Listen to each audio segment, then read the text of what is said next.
Okay, guys, group 5.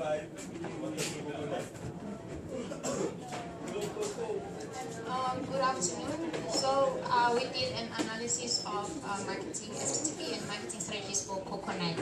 Okay, we're starting. Pay attention, please. This is not working. This is working. Okay. Okay, so here is our outline. We're going to do the methodology, results analysis, cluster marketing strategies, and then the conclusion assumptions.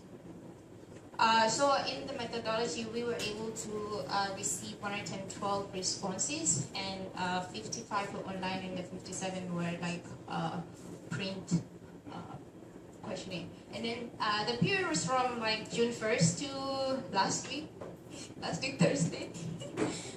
Yeah, and then our questionnaire was like structured like this. We had a little problem with the questionnaire because we actually left out some important things, but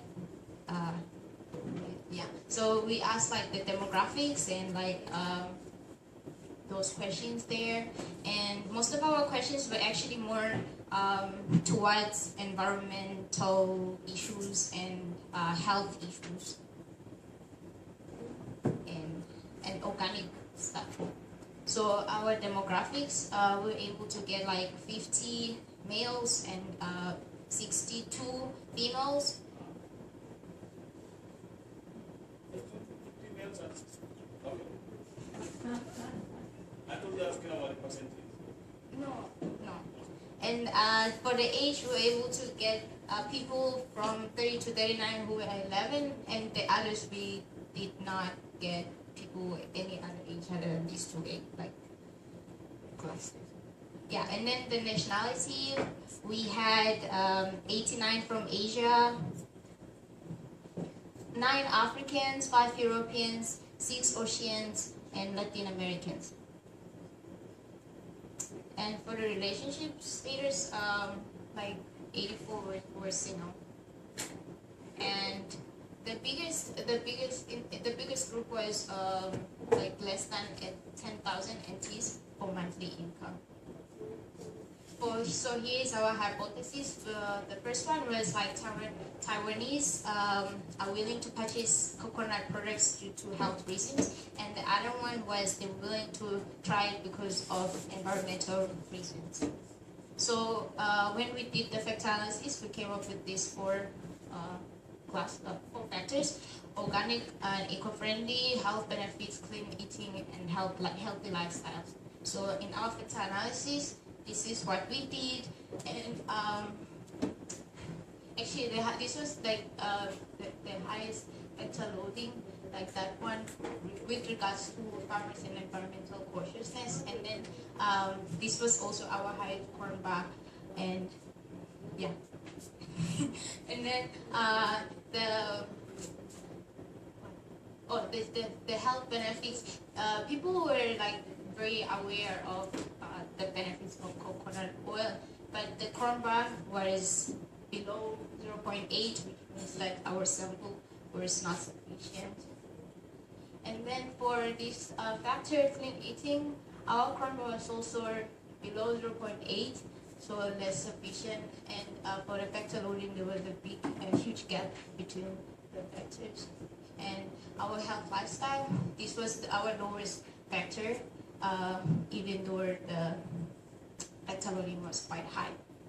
And for our KMO, it was about 0.6, so our total reliability is high, and it is significant.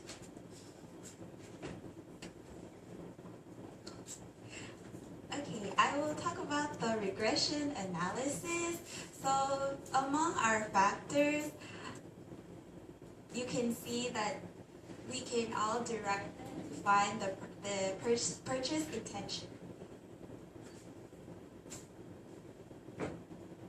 And for each of the factors, we were able to identify 3 clusters as far as 3 different consumers.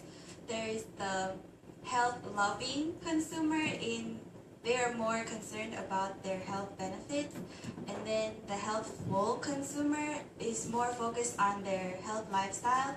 Then there's the safe eating consumer, which focus more on clean eating and organic environmental friendliness.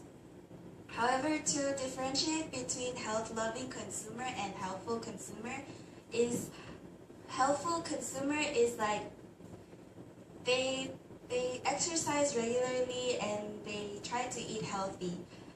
But for the health-loving consumer, they have a lot of issues that they're concerned about, especially in environment and farmers' rights and overall like whole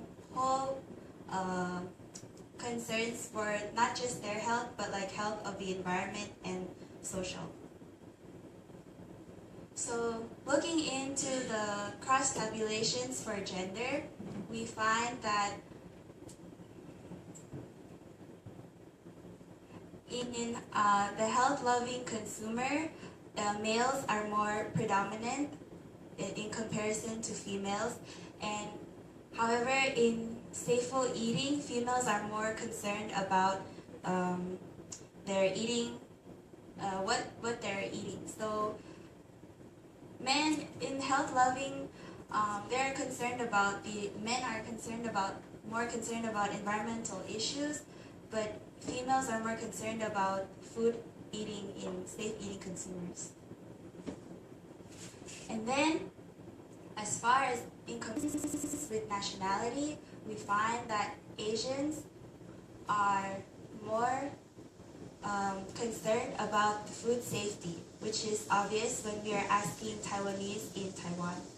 And however, in terms of health concerns, it is in comparison that we find that Asians are also high in the, it's Europeans that are more concerned in percentage.